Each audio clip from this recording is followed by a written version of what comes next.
Sur les flancs du Jura, sur les rives du lac Léman, face aux Alpes touchant la Suisse, le petit pays de Gex du milieu du XVIIIe siècle va bientôt se faire connaître au monde entier grâce à l'arrivée d'un écrivain français turbulent. Poète, dramaturge, philosophe et encyclopédiste, Voltaire s'y installe pour les 20 dernières années de sa vie.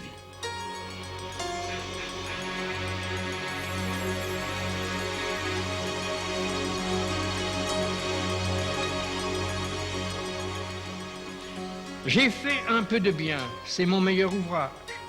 Mon séjour est charmant, mais il est sauvage.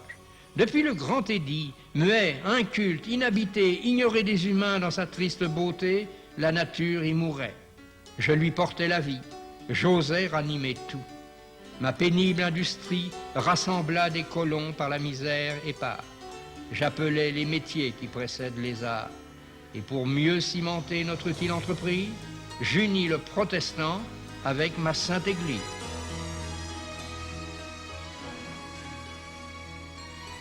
J'ai acquis 2 belles terres en France dans le pays de Gex, qui est un jardin continuel. Ferney à perpétuité et Tournai seulement à vie. Mon pays est, pendant l'été, un paradis terrestre.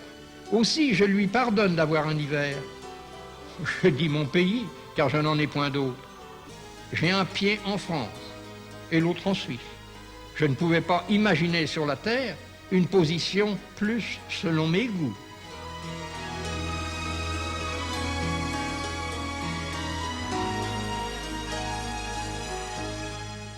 Voltaire exploite toutes ses idées. Son génie s'applique à de nombreuses tâches et fait de lui le véritable promoteur de Ferney.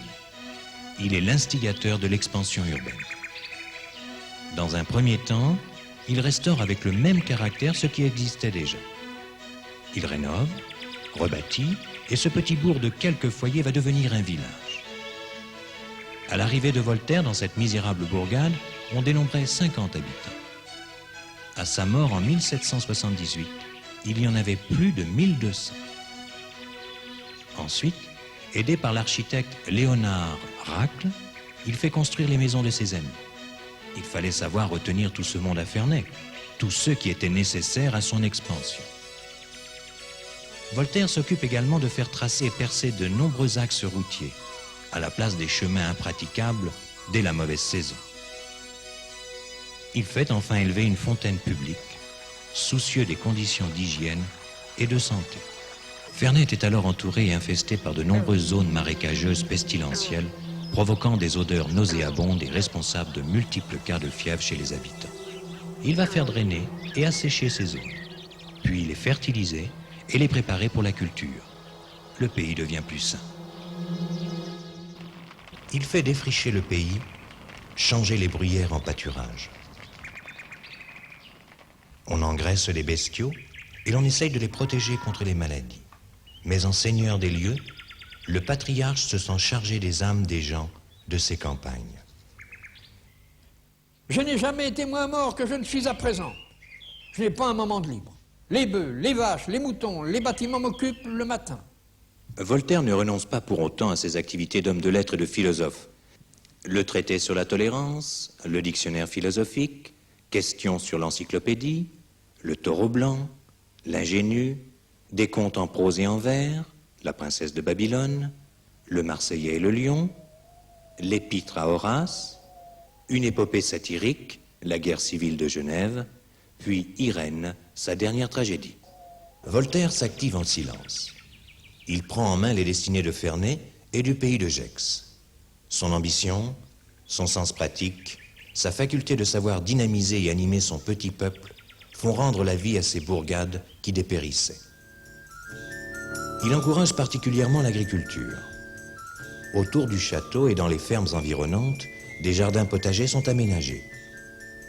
Il est à l'origine de nombreux aménagements technologiques dans ce domaine et il fait connaître à ses ouvriers de nouvelles méthodes de culture après les avoir lui-même essayées.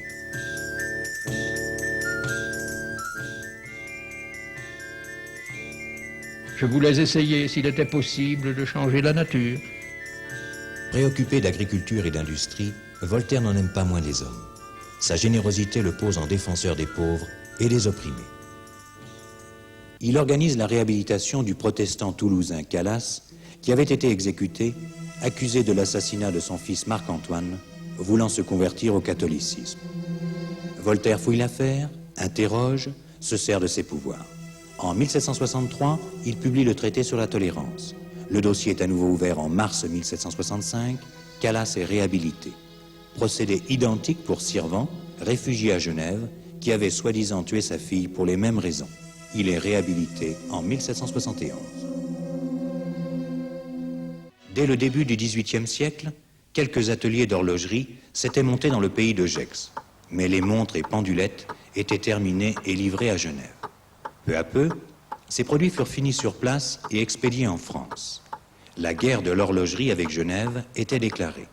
Elle s'étendit dans tous les domaines et l'hiver 1766 vit la fermeture des frontières pour interdire tout commerce entre la Suisse et le pays de Gex.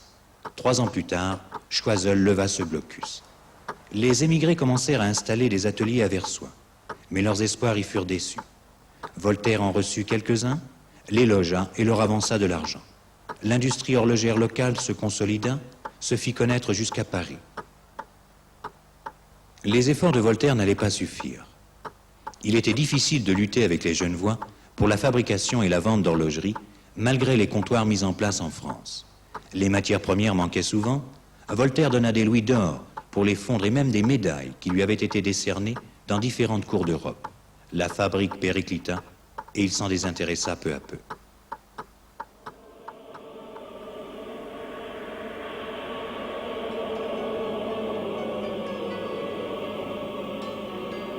L'hiver de l'année 1767 fut cruel pour le petit pays de Gex. La neige recouvrait tout, le froid mordait, la famine frappait partout. À cause du blocus de Genève, le ravitaillement de la région est interrompu. Les habitants des campagnes et des monts Jura descendaient vers Ferney pour trouver quelque nourriture. Nous sommes entourés de soldats et de neige. Je suis dans la Sibérie, je ne puis l'habiter et je ne puis en sortir.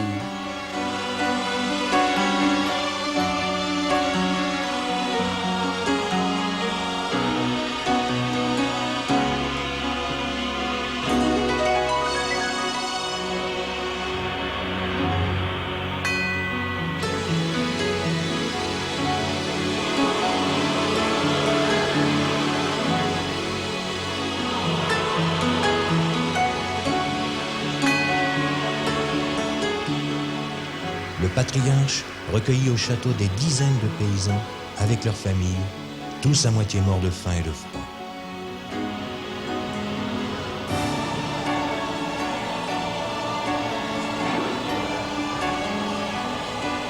Et des malades sans secours, sans bouche à nourrir et aucune provision. Vous avez vu Ferney assez agréable? C'est actuellement l'endroit de la nature le plus disgracié et le plus misérable. Cette année-là, désola Voltaire, l'hostilité des événements mina le philosophe. Le château de Ferney brille par ses fêtes et ses réceptions. Mais Voltaire, au tempérament et au caractère changeant, est fatigué par les querelles et les intrigues. Les visiteurs qui le harcèlent le gênent. Il hait ceux qui le critiquent.